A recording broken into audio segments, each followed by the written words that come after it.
L'OTAN et la Russie ont tenté de reprendre le dialogue à Bruxelles. En effet, le torchon brûle depuis le sommet de Varsovie la semaine dernière, sommet qui a entériné le déploiement d'une force multinationale dans les pays baltes et la Pologne en réponse à la crise en Ukraine. Des efforts plus ou moins vains, l'exercice semble avoir tourné au dialogue de sourds. Les membres de l'Alliance et la Russie ont des désaccords profonds et persistants sur la crise. Mais c'était une occasion importante de clarifier nos positions respectives et d'échanger nos points de vue sur la crise en Ukraine.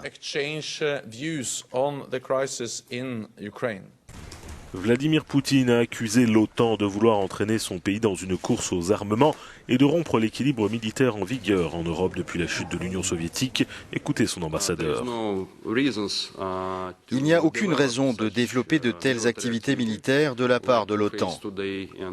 Nous pensons que cela ne contribue pas à la sécurité, donc ce n'est pas une question de transparence. Il s'agit de la direction que prend l'OTAN en termes militaires et c'est une situation vraiment très inquiétante.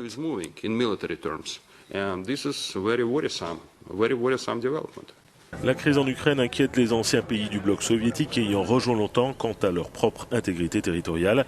Elle a également poussé l'Alliance à un renforcement militaire sans précédent depuis la fin de la guerre froide.